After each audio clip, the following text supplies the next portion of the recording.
Buenas tardes, jóvenes, qué gusto y placer saludarles nuevamente por este medio. Voy a adjuntar esta explicación con fines de reforzar un poco los tres contratos que hemos visto, pero el reforzamiento va a ser en base a los artículos que les coloqué dentro del contenido.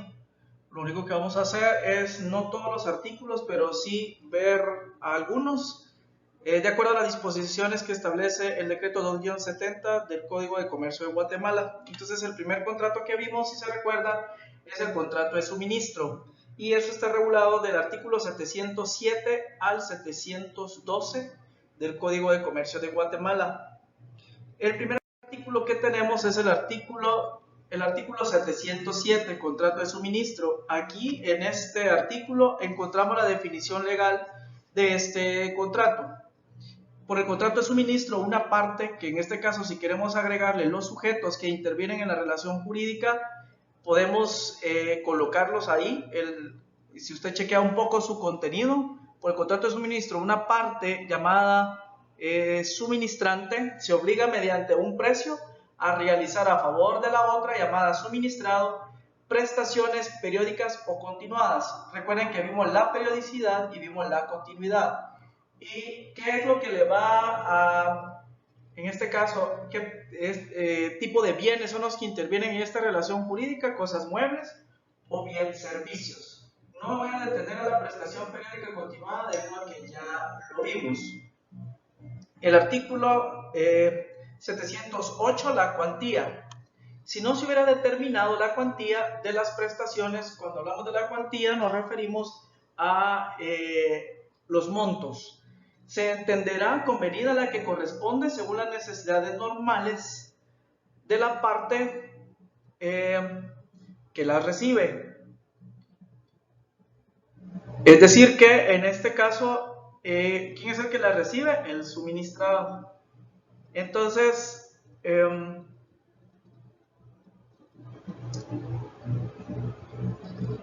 es decir que el suministrado es el que va a determinar, de acuerdo a las necesidades que tienes, que se van a determinar el valor en cuanto a cantidad y precio de las cosas. En la época de la celebración del contrato, si se hubiere convenido un máximo y un mínimo, es decir, posiblemente hayamos colocado un monto máximo o un valor mínimo para el suministro total, es decir, cuando hablamos de estamos diciendo de que si son seres de limpieza, colocamos 500 galones en total por toda la celebración del contrato, pero vamos a determinar cuánto va a ser, puede ser un mínimo por cada prestación aislada de la que se nos va a proporcionar. Si se hubiera convenido un máximo y un mínimo para el suministro total o para las prestaciones aisladas, la cuantía le corresponde a fijarla de acuerdo a los límites a quien ha de recibirlas. Es decir, que en este caso el que va a determinar cuál va a ser el máximo o el mínimo que va a querer en cada prestación aislada o del suministro en total va a ser el suministrado. Es de quien recibe en este caso la prestación o el suministro. El artículo 709 en suministros periódicos. En el suministro de carácter periódico el precio se determinará y se va a pagar por cada prestación aislada. Ese suministro periódico se refiere, es decir, cada visita que se le pueda hacer, que se le pueda entregar el bien o el servicio al suministrado. Ahora, el artículo 710 establece lo que es el plazo. El plazo establecido para las prestaciones aisladas se entenderá pactado en interés de ambas partes. ¿De quién? De ambas partes. Del suministrante y el suministrado. Si quien ha de recibirlas, en este caso el suministrado, tiene la facultad de fijar la fecha de las prestaciones aisladas, lo que tiene que hacer es comunicarle al suministrante con la suficiente anticipación. ¿Por qué? Para que después no vaya a haber errores en cuanto a cantidades que se estén otorgando. Entonces, el plazo es suficiente. Sin embargo, acá la ley está estableciendo con anticipación suficiente, pero no está indicando cuál debería de ser el plazo, ¿verdad? Pero sí con una anticipación suficiente, y esa anticipación suficiente va a ser de acuerdo al tipo de suministro, ¿verdad? Porque imagínense que son desinfectantes y lo pido de hoy para mañana, pues es posible que el suministrante no tenga a su disposición la cantidad que yo quiero en este momento. Entonces, por eso, en beneficio del suministrante y el suministrado, tiene que ser al menos, en este caso el suministrado, tiene que decirlo con tiempo de anticipación al suministrante. El artículo 711, la terminación del contrato de suministro.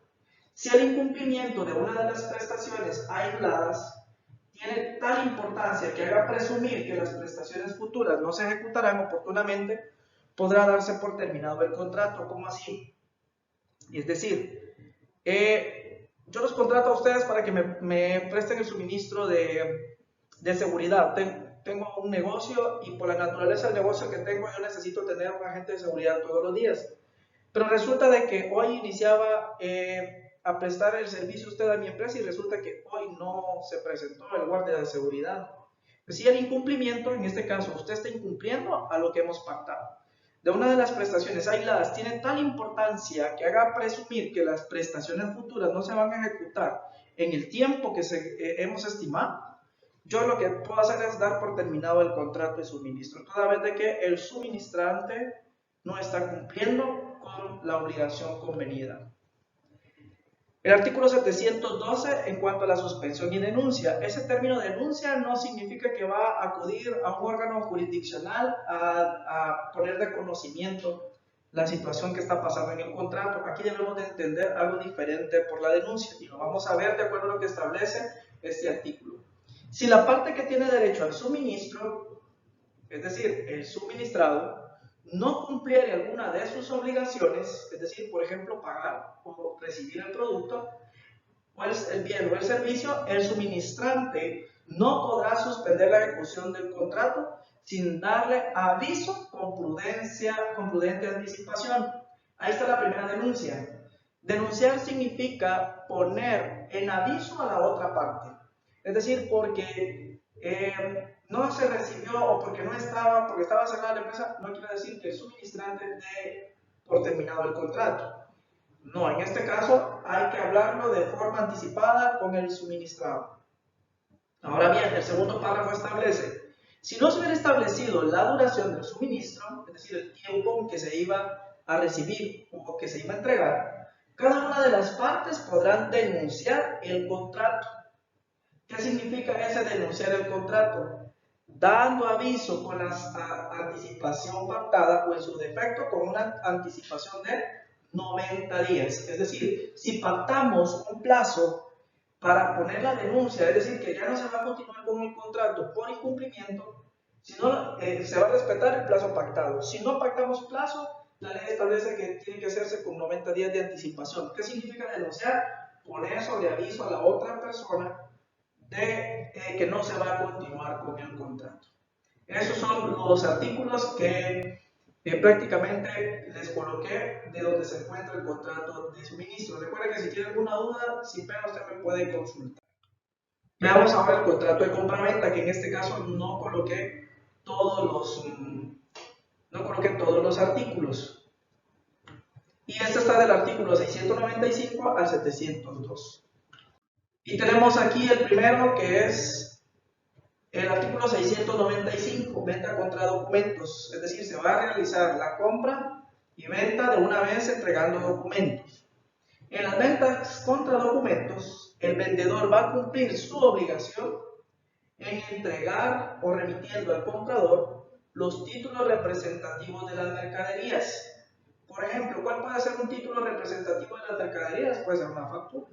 Y los demás documentos indicados en el contrato o exigidos por el mismo, según la naturaleza de la compra-venta, pero en este caso intervienen documentos que respalden el bien o el servicio que se está adquiriendo y contra ello yo necesito documentos, entonces a eso se refiere la venta contra documentos. Salvo pacto en contrario, es decir, salvo que se haya pactado otra cosa, el pago del precio deberá hacerse en el momento en que se entreguen los documentos.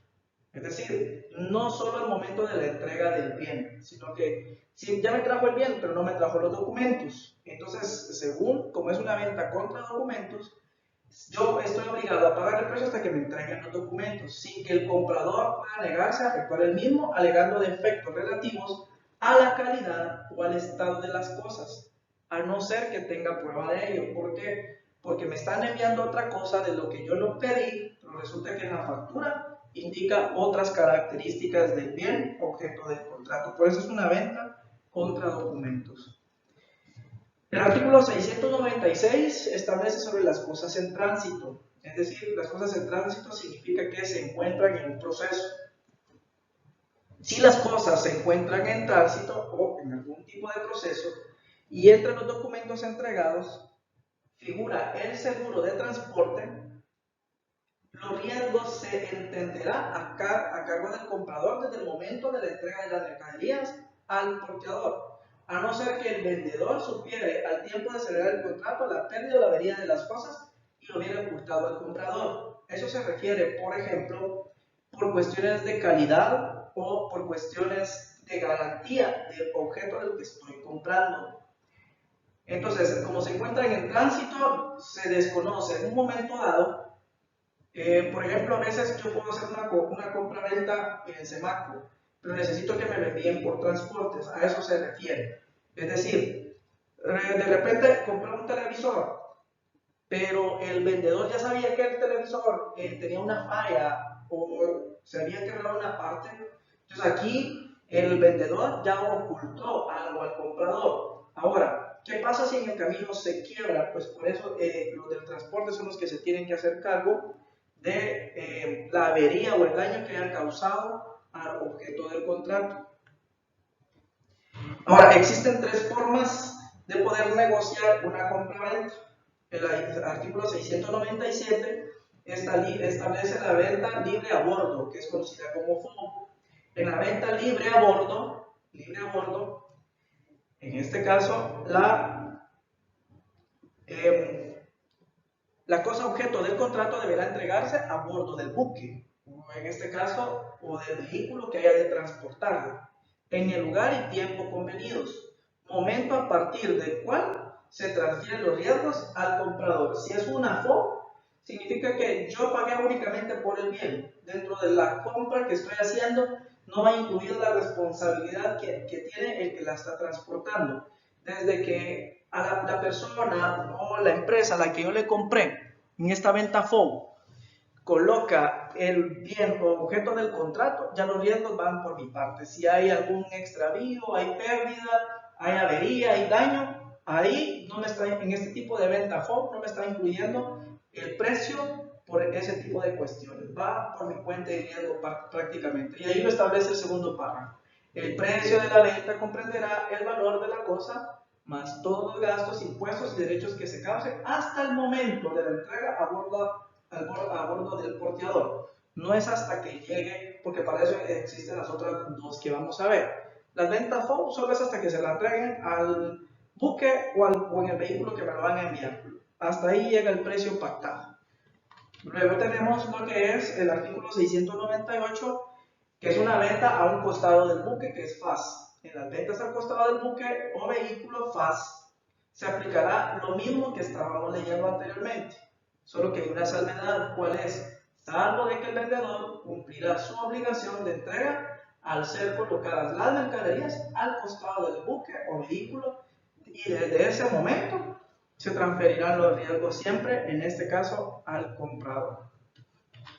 Y tenemos las ventas CIF, costo, seguro y flete. En la compra-venta, costo, seguro y flete, es decir, el CIF, el precio comprenderá el valor de la cosa más las primas del seguro y los fletes, hasta el lugar convenido para que sea recibido por el comprador. Ahí lo ha incluido todo prácticamente. En las dos anteriores no. En las dos anteriores, en la primera en este caso, cuando está a bordo del buque o del vehículo, es decir, está arriba ya del vehículo, ahí pierde la obligación el vendedor. Las FAS significa que las dejó a un costado, ni siquiera arriba, y las CIF son las que aplican prácticamente todo, no solo desde que la deje a la par ni que la suba, sino que hasta que me llegue a mis manos, en este caso como comprador. Y por último tenemos el contrato estimatorio. El artículo 713 establece el contrato estimatorio por el cual una parte entrega a la otra, una parte consignante y consignatario entrega al consignatario cosas muebles, porque recuerden que las cosas, porque son cosas muebles, dijimos, por disposición de la ley, para que le pague un precio o bien le devuelva las cosas dentro de un plazo. Y se va a regir por las siguientes reglas. Primero, el consignatario no quedará liberado, es decir, la persona que recibe las mercaderías o las cosas muebles, de la obligación de pagar el precio de lo recibido, porque sea imposible su total restitución, aún por causas que no le sean imputables. O me devuelve lo que le entregué, o me lo paga. Ah, pero es que fíjese que se me cayeron en el agua, eran camisas. Pues lo siento, usted tiene que pagarlas. ¿Ya? Esa es una de las reglas en el contrato estimatorio. 2. El consignatario, es decir, quien recibe las mercaderías o las cosas muebles, podrá disponer válidamente de las cosas, pero estas no podrán ser embargadas por los acreedores de aquel mientras no haya sido pagado el precio. Porque si no, qué bonito, ¿verdad? Usted tiene una obligación, usted es el consignatario, recibe en consignación el mismo servicio, no es el dueño. Pero resulta que usted tiene obligaciones, ni modo que las otras personas le van a quitar cuestiones. Si yo se las entregué a usted, las cosas siguen siendo mías, y ni modo que se las van a quitar. ¿Sí? Y por último, el consignante pierde su derecho de disposición. Si yo soy el consignante que le entregó las cosas en consignación, yo pierdo el derecho de poder disponer de esas cosas que usted tiene en este momento. Cuando usted me las restituye, me las devuelva, entonces ahí sí yo puedo disponer de ellas. Eso es lo que tenía para esta tarde de explicación, para reforzar un poco los tres contratos que vimos, de acuerdo a lo establecido en el Código de Comercio, decreto de 70. Cualquier duda, recuerden, me puede consultar de 1 a 6 de la tarde. Y si usted cree que es necesaria una llamada para aclararle algún tema, pues con gusto solo me escribe y yo le hago la llamada. Un gusto, un placer saludarle. Pues recuerden, si ustedes se cuidan, están cuidando a su familia. Feliz tarde.